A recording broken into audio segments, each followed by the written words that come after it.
ഒരു യുദ്ധസമയത്തിൻ്റെ അഭിപ്രായ വേളയിൽ അബൂദർ തങ്ങളും ബിലാൽ റളിയല്ലാഹു അൻഹുവും സംസാരിക്കുന്ന ഒരു സംസാര വേളയിൽ അബൂദർ റളിയല്ലാഹു അൻഹു എന്തോ ഒരു അഭിപ്രായം പറഞ്ഞു യുദ്ധത്തിന്.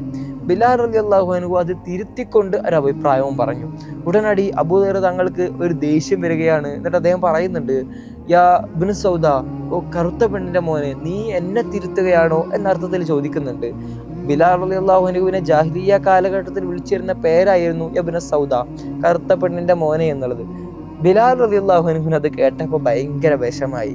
കാരണം ഇസ്ലാമിലെ നിറത്തിൻ്റെ പേരിൽ, വർണ്ണത്തിൻ്റെ പേരിലൊക്കെ മാറ്റി നിർത്തലുകളില്ല എന്ന് വിചാരിച്ചിട്ടാണ് ഞാനിപ്പോൾ ഇവിടെ ഇസ്ലാമിലേക്ക് വന്നിട്ടുള്ളത്.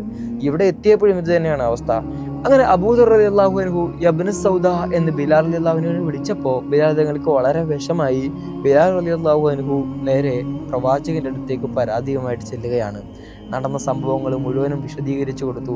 പ്രവാചകർ സല്ലല്ലാഹു അലൈഹി വസല്ലം തങ്ങൾ അബൂദറിനെ വിളിച്ചു വരുത്തുന്നുണ്ട്. എന്നിട്ട് പറയുന്നു, യാ അബൂദർ, ആ ജാഹിലിയത്തിന്റെ സ്വഭാവങ്ങൾ ഇപ്പോഴും ആ മനസ്സിലുണ്ടല്ലേ എന്ന് പറയുന്നു. അബൂദർ തങ്ങൾക്ക് ആകെ വശമായി. കാരണം അത്രയും പ്രിയപ്പെട്ട പ്രവാചകന്റെ അടുത്ത് നിന്നാണ് ഇത്തരത്തിലുള്ള ഒരു സംസാരം കേൾക്കേണ്ടി വന്നിരിക്കുന്നത്. അബൂദർ തങ്ങൾ കയ്യിൽ നിന്ന് പോയി, ആകെ വിഷമിച്ചു.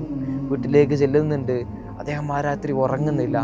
അടുത്ത ദിവസം സുബ്ഹ് നമസ്കാരത്തിന് വേണ്ടിയിട്ട് ബിലാൽ റളിയല്ലാഹു അൻഹു പള്ളിയിൽ പോകാൻ വേണ്ടി തൻ്റെ വീട്ടിൽ നിന്ന് ഇറങ്ങിയപ്പോൾ തൻ്റെ വീടിൻ്റെ മുന്നിൽ മണ്ണിൽ തൻ്റെ മുഖം അമർത്തി കിടക്കുന്ന അബൂദർ തങ്ങളെ ആണ് ബിലാൽ റളിയല്ലാഹു അൻഹു കാണുന്നത്.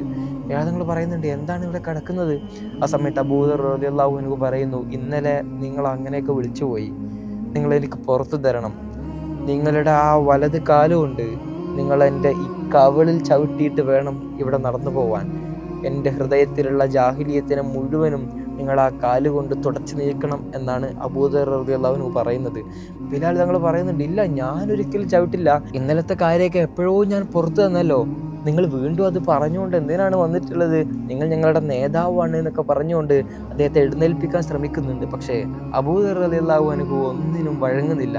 അവസാനം ചവിട്ടി എന്ന് പറയാൻ വേണ്ടി മാത്രം ആ കാല് കവിളോട് തൊട്ട് ചേർത്തിട്ട് അബൂദർ തങ്ങളെ പിടിച്ചെഴുന്നേൽപ്പിച്ച് നെഞ്ചോട് ചേർത്ത് പിടിക്കുന്ന അത്രയും പ്രിയപ്പെട്ട അനുചരരെ സൃഷ്ടിച്ചെടുക്കുകയായിരുന്നു പ്രവാചകർ സല്ലല്ലാഹു അലൈഹി വസല്ലം തങ്ങളെന്ന് ഈ അബൂദർ റളിയല്ലാഹു അൻഹുവിൻ്റെ ചരിത്രത്തിലൂടെ നമുക്ക് ബോധ്യപ്പെടുന്ന ഒരു കാര്യമാണ്.